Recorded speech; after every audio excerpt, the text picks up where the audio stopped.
Hey neighbors, and welcome back to Kitchen Notes from Nancy. If you're new here, I'd like to thank you for joining our neighborhood. And if you are a neighbor that is coming back, I would love to thank you for your continued support. So now, today I have a treat for you. My standard cornbread dressing has gotten such a great reception that I decided to try something a little different to add to the Thanksgiving table. That thing is sausage and sage dressing, and I am going to share that with you tonight. So, as always, we're going to get ready and hop right into that recipe. This recipe starts just like my other cornbread dressing. I'm going to start with my cornbread that was made using my recipe. Actually, all of those will be down in the description bar. My other two cornbread dressing videos that are made with chicken, and also the recipe for this cornbread.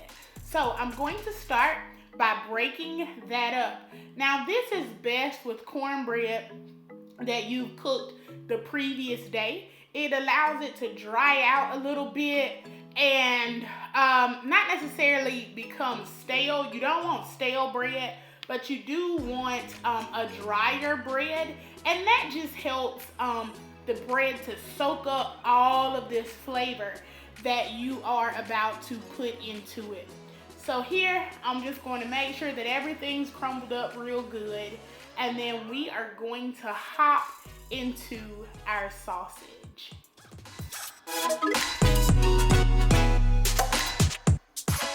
So I'm going to start by adding about 2 tablespoons of some olive oil to the pan, and this is just going to help facilitate our sausage in its browning process, and also help our veggies, because I'm going to add the veggies to this. So for this, I'm using a Johnsonville Italian sausage, and I'm using the mild one just because I don't want this dressing too spicy. If you want to have a little bit of a kick, then you can use the hot one. But I want this to be a mild dressing. So here I'm just taking the sausage out of the casing. You're not going to cut the sausage up. You're actually going to take it out of the casing that it's in, and then you're going to fry it up. You can do this with ground sausage because there are some stores that sell Publix, Sprouts if you're in the South. I think I've even seen it at Winn-Dixie. There are some places that sell the ground up Italian sausage in both mild and hot already. So you can get that, but if you can't get it, then you can just grab a sausage like I did and take it out of the casing. So once you get all of those taken out of the casing, you're just going to place them in the pan, and then you're going to start breaking it up just like as if it was ground beef. Once you take it out of that casing, it functions just like any other ground meat at that point. And so you're just going to let that brown just a little bit. And I go ahead and let my sausage start browning before I add the veggies, just because, I don't want to add the veggies to the sausage before. There's no rhyme or reason for that.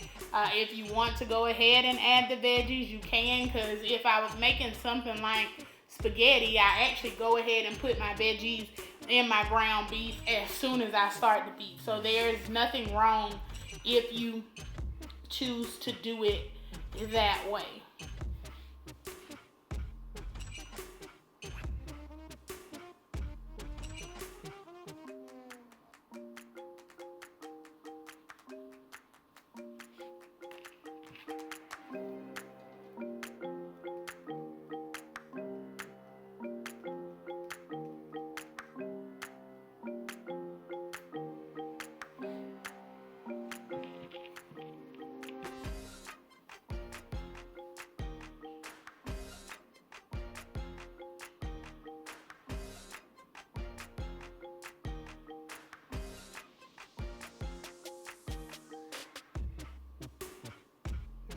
So after that gets about halfway done, I'm gonna go ahead and add my vegetables, and these are the standard trinity: bell pepper, onion, celery.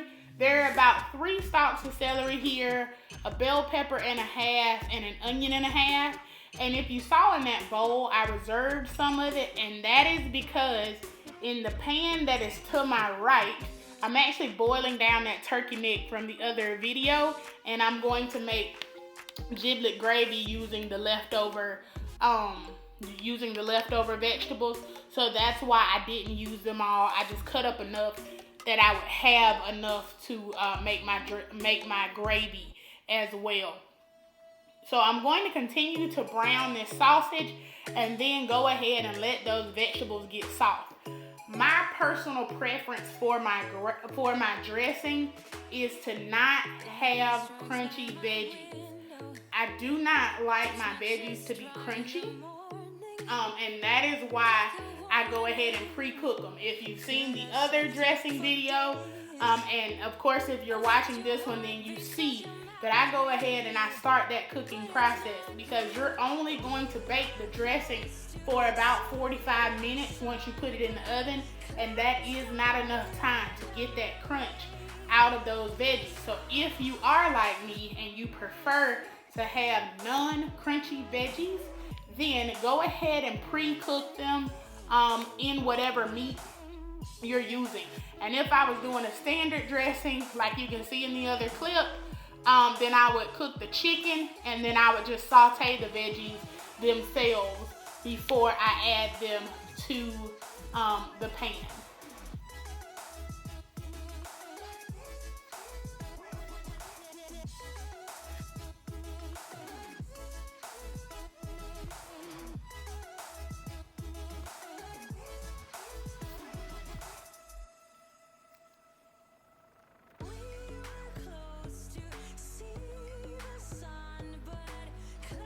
Alright, so now we are getting ready to get to the fun part. So here, you already see in the bowl, I wasn't recording. I went ahead and put some parsley flakes in here. Now we all know that parsley doesn't taste like much of anything, but it just helps to make things pretty. And I was having an issue here with my camera focusing, but it'll focus in just a minute and then we're going to move on. So after the parsley flakes, I'm going to add black pepper. I use the mild sausage, so it's okay for me to add black pepper. If you use a hot sausage, I would probably hold off on the pepper until I at least taste it. I'm going in with some garlic powder. Now when I was doing my vegetables and meat, I meant to put minced garlic in it. I just forgot.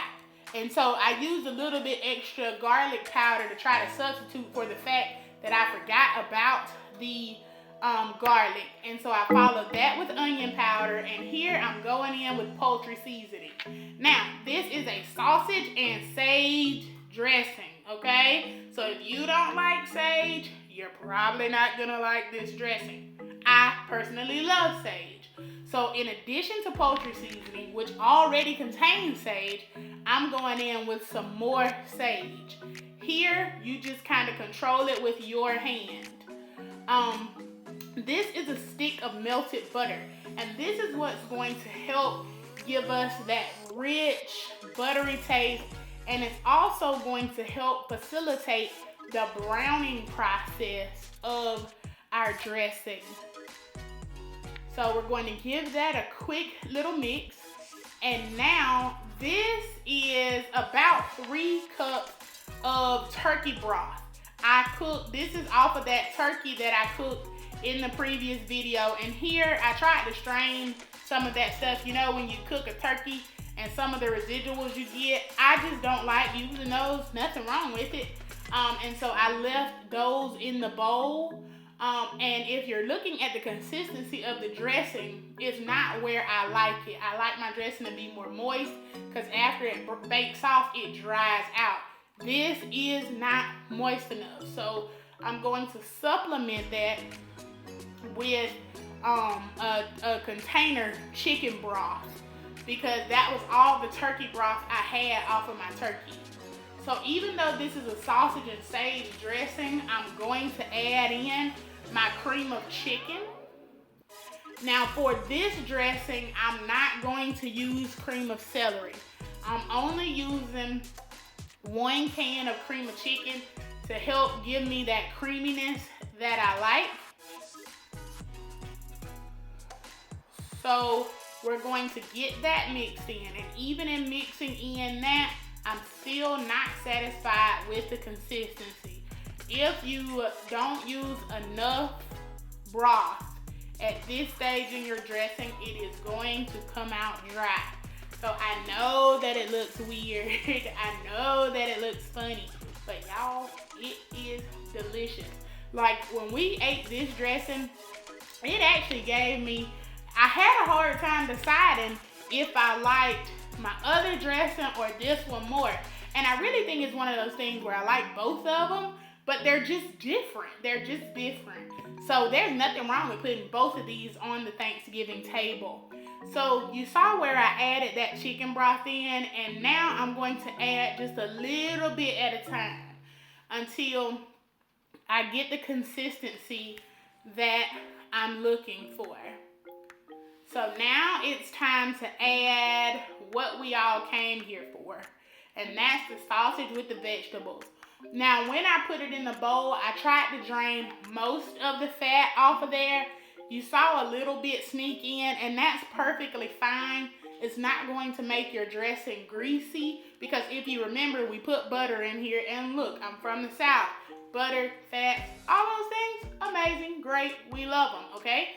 So, do not put all of the fat in there. Try to drain off as much as you can. But if you get a little bit in there, it's perfectly fine. It's perfectly okay. It's not going to mess up your dressing. And we are approaching the end part. Now, with dressing, you always got to taste it. So you saw me pick up that tasting spoon there, and I'm checking my seasonings. If you are satisfied with your seasonings, then you can move on at this point. But this is where you check and adjust those seasonings, because in this dressing, I'm actually going to do something a little bit different than I did in the other one. So here I decided, maybe I need just a little bit more black pepper. And so you're going to see me add that in.